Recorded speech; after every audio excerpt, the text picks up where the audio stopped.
When my father died 7 years ago, he left behind three things: a vintage car collection he'd spent his life building, a beautiful lakefront property that had been in his family for generations, and a daughter who missed him more than words could express.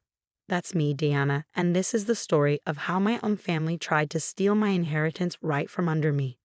Dad was a master mechanic, the kind who could diagnose an engine problem just by listening. His garage was his sanctuary, filled with tools that felt like extensions of his hands and cars he'd lovingly restored over decades. Every weekend, he'd be out there tinkering with one vehicle or another, teaching me everything he knew. "Pay attention, princess," he'd say, gesturing for me to look closer at whatever he was working on. "Someday all this will be yours, and you'll need to know how to take care of it." I spent countless hours in that garage, learning about carburetors and timing belts, the difference between a flathead and a Phillips screwdriver, and most importantly, the value of patience and attention to detail. While other girls my age were playing with dolls, I was helping Dad restore a 1967 Mustang. My small hands perfect for reaching into tight spaces. Mom never understood our bond or our shared passion for cars. She was more interested in social status, in keeping up appearances.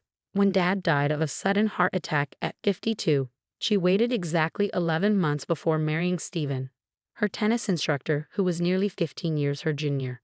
I was 16 when Stephen moved in, bringing with him his 13-year-old daughter Amber from his first marriage. Suddenly, our quiet home became a different place entirely. Stephen and Mom spent money like water, buying new furniture, redecorating every room, trying to erase all traces of Dad's presence. The only places they didn't touch were the garage and a lake house. The garage because it's full of junk anyway, Mom's words, and the lake house because Dad's will had specific provisions about it. Or so I thought. "You can't sell any of it until Diana turns 25, I overheard our family lawyer, Mr. Patterson, telling Mom shortly after Dad's funeral. James was very clear about that. I took comfort in knowing Dad had protected his legacy, had ensured that the things he loved would be preserved for me. I should have known better. I should have gotten copies of all the documents myself, should have paid more attention to the legal details instead of just trusting that everything would be handled properly. But I was 16 and grieving, more concerned with keeping Dad's cars running than with paperwork and legal provisions. Every afternoon after school, I'd head straight to the garage, working on the cars just like he taught me. It was my way of keeping him close, of honoring his memory. Meanwhile, Mom and Stephen threw themselves into transforming Amber from a quiet, bookish girl into their idea of the perfect daughter. Designer clothes, private tennis lessons, cotillion classes, nothing was too expensive when it came to Amber's development. "Diana, honey," Mom would say, eyeing my oil-stained jeans with disapproval. "Would you rather join Amber at her etiquette classes? It would be so much more appropriate than spending all your time in that garage." But I stayed true to what Dad had taught me. I kept his cars running, kept his tools organized just the way he liked them. The other kids at school thought it was weird, a girl spending so much time working on old cars. But I didn't care. Every time I got one of Dad's classics purring like new, I felt like he was right there with me, nodding in approval. After high school, I went to college for mechanical engineering, paying my way by working at a local auto shop. Mom and Stephen didn't offer to help with tuition. All their money was going toward Amber's future. I didn't mind. I was good at what I did, and the shop owner, Mike, appreciated having someone who understood vintage cars. "You've got the touch, kid," he'd say, watching me work. "Just like your old man." I came home as often as I could, mainly to check on the cars and visit the lake house. Each time, I noticed small changes. Tools missing from the garage, parts that had been there before suddenly gone. When I asked Mom about it, she'd wave off my concerns. "Oh, we needed to clear some space," she'd say vaguely. "You can't expect us to keep everything exactly the same forever, Diana." I should have pressed harder, should have demanded answers. But I was busy with school, with work, with trying to build my own life. And honestly, I still couldn't imagine that my own mother would go against Dad's wishes. Then came the day that changed everything. I was in my final semester of college when Mom called, her voice bubbling with excitement. "Diana, you'll never believe it. Amber's engaged to Bradley Worthington ILI. You know, the Worthingtons of Worthington Investments." I made appropriate congratulatory noises while mentally calculating how long it would be before I could politely end the call. But Mom wasn't finished. We're planning the most amazing wedding. The country club, a 10-piece orchestra, 500 guests. Of course, it's going to be quite expensive, but Stephen and I have figured out how to manage it. Something in her tone made my stomach clench. Mom, what do you mean you figured it out? Well, she paused, and I could picture her practicing her most persuasive smile. We've had some interest in the lake property, and since it's just sitting there empty most of the time, you can't sell the lake house I cut in. Dad's will. Oh, that old thing. Stephen had his lawyer look it over. Apparently, there was some problem with how it was filed. Something about improper witnesses or incorrect paperwork. The point is, as James's widow, I have every right to sell it. And really, Diana, it's for the best. Amber needs this wedding to secure her future. Your father would have understood. The world seemed to tilt sideways. Mom, no. You can't. That property has been in Dad's family for generations. He wanted me to have it. Don't be selfish, Diana. Amber is your sister now, and this is her big moment. Besides, her voice took on that dismissive tone I'd grown to hate. What would you do with a lake house anyway? You're always covered in grease, playing with those old cars. This way, at least the property will serve a useful purpose. I hung up without responding, my hands shaking so badly I could barely hold the phone. Dad's voice echoed in my head. Someday all this will be yours. I grabbed my laptop and started searching through old emails, looking for anything from Mr. Patterson, any documentation about Dad's will. That's when I discovered something else. The vintage cars. Dad's pride and joy, the collection he'd spent his life building. Many of them were missing from the insurance documents. I called Mike at the shop, trying to keep my voice steady. Mike, I need a favor. Could you check something for me? Last time you were at my dad's garage, how many cars were there? There was a long pause. Diana, I was wondering when you'd ask about that. They've been selling them off, one by one. I tried to stop them, told them those cars were meant for you, but your stepdad said they had paperwork showing they had the right to sell. The room spun around me as Mike's words sank in. They've been selling Dad's cars. His life's work, his legacy to me, and they've been quietly disposing of it to fund their extravagant lifestyle and now Amber's wedding. I ended the call and sat in silence, staring at nothing. Then I opened my email and wrote 2 messages. The first was to my academic advisor asking for an emergency extension on my final projects. The second was to a lawyer I'd met at the auto shop, a classic car enthusiast who specialized in estate law. Need your help? I wrote. Family inheritance being sold without permission. How soon can we meet? The response came within minutes. Tomorrow morning, 8 a.m. Bring any documentation you have. That night, I couldn't sleep.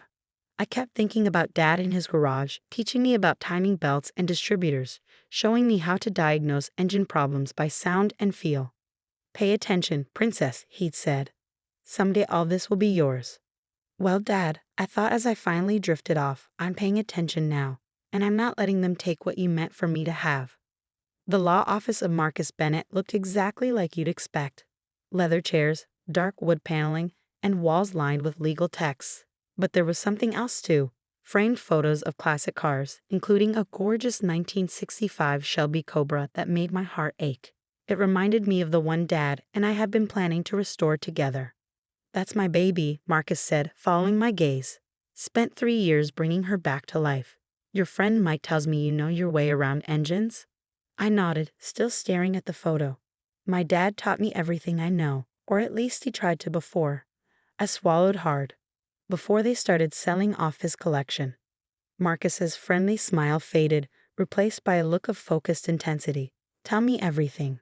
Start from the beginning. For the next hour, I walked him through it all. Dad's death, the will's provisions about waiting until I was 25, the gradual disappearance of the cars, and now their plan to sell the lake house for Amber's wedding. Do you have a copy of the will? He asked. I shook my head. Mom and Stephen said there were problems with how it was filed. Something about improper witnesses. Marcus frowned.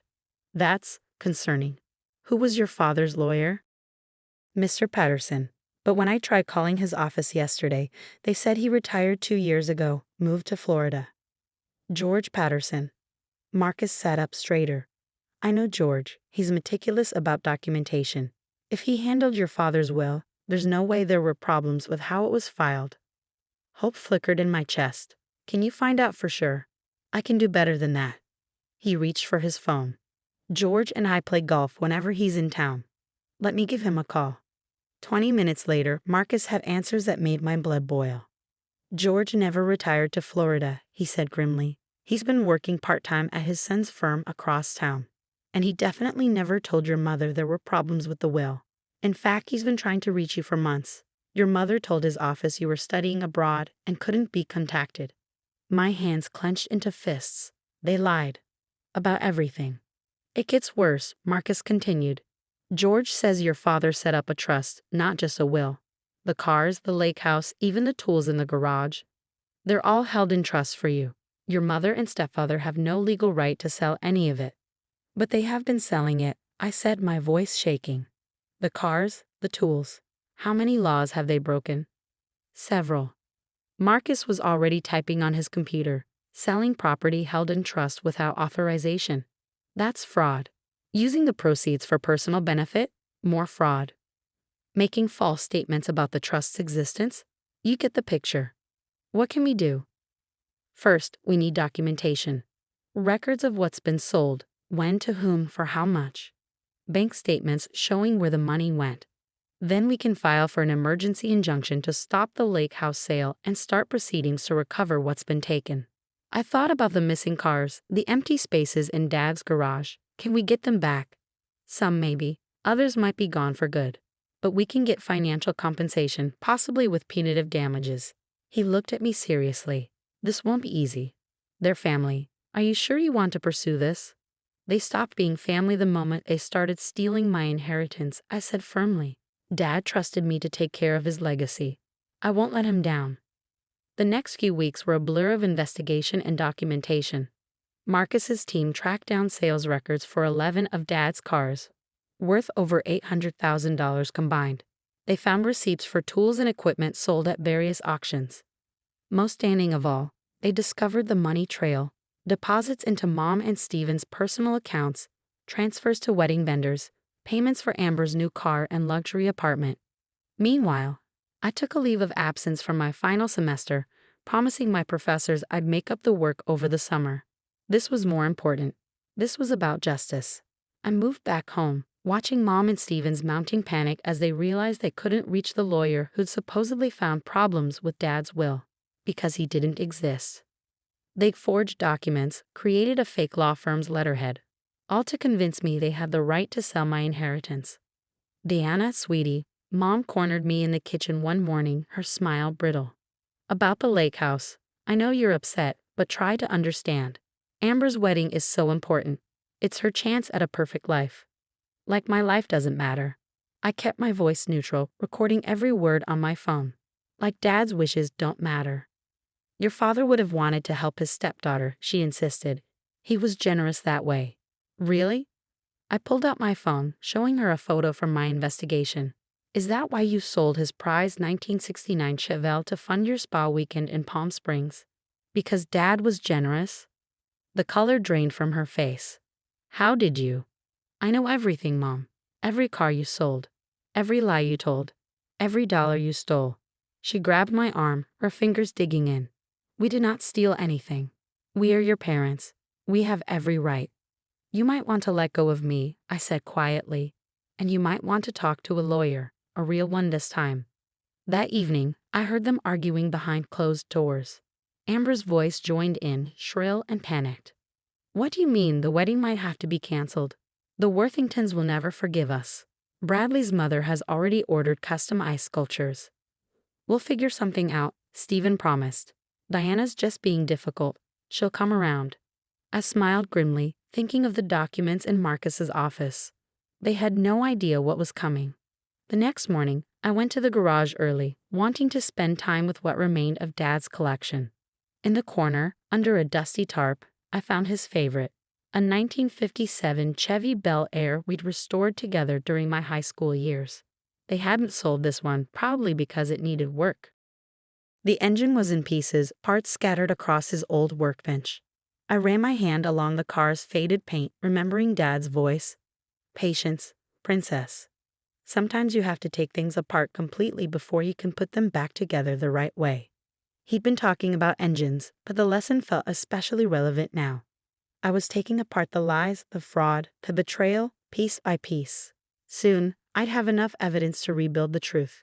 My phone buzzed. A text from Marcus. Meeting tomorrow, 10 a.m. Bringing George Patterson. Time to drop the hammer. I texted back a simple, and got to work on the Bel Air's engine. Tomorrow would bring chaos, but today I could lose myself in the familiar rhythm of wrenches and ratchets, honoring Dad's memory the best way I knew how. As I worked, I heard Mom and Stephen leaving for a wedding planning session at the country club. They had no idea that while they were picking out flower arrangements and table settings, Marcus's team was serving subpoenas to every auction house, every dealer, every buyer who'd been involved in their scheme. The truth was coming, whether they were ready or not. The morning of the meeting, I arrived at Marcus's office early. Through the window, I watched Mom, Stephen, and Amber pull up in Stephen's BMW. They looked confident, probably expecting to steamroll over any objections I might have about the lake house sale.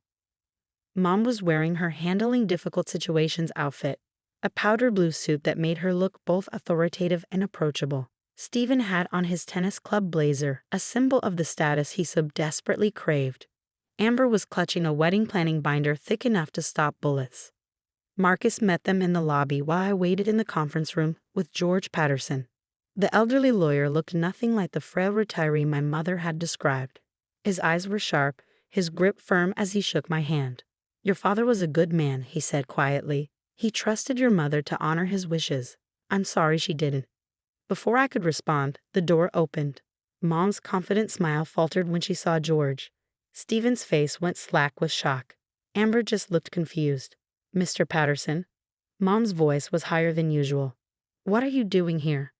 "Interesting question, Mrs. Mitchell," Marcus said, closing the door behind them. "Especially since you told your daughter he was retired in Florida."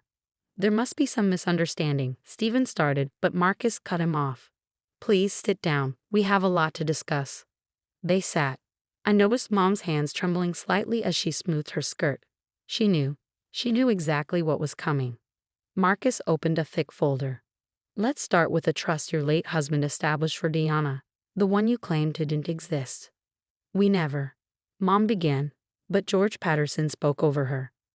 "I have here the original trust documents, properly witnessed and filed. James Mitchell was very specific about his wishes. The entire car collection, the lake property, and all related assets were to be held in trust for Deanna until she turned 25.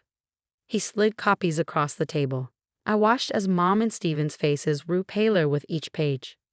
"Furthermore," Marcus continued, "we have documented evidence of unauthorized sales of trust assets." He began laying out photographs. The 1969 Chevelle sold to fund a spa vacation. The 1965 Mustang sold to pay for Amber's apartment. The 1970 Challenger sold to cover country club dues. Amber's eyes widened. "Mom? Dad? What's he talking about?" And most recently, Marcus pressed on, attempts to sell the lake house to pay for an extravagant wedding. A wedding, I might add, that's being financed with stolen money. "Stolen?" Amber shrieked. "What do you mean stolen?" "He means," I said quietly, "that they've been selling off my inheritance piece by piece. Dad's cars, his tools, everything he worked for. They sold it all without having any legal right to do so." "That's ridiculous." Stephen slammed his hand on the table. "We had every right. The will was invalid." "Was it?" Marcus raised an eyebrow. "Would you like to explain these?" He produced more documents, the forged letters, the fake law firm letterhead they used to convince me they had authority to sell. "Document forgery," he noted clinically, "wire fraud, conversion of trust assets, the list goes on." Mom's facade finally cracked. We needed the money. Stephen's tennis business wasn't doing well, and Amber deserved a wedding paid for with stolen funds. I cut in. "Is that what she deserved?" Amber burst into tears.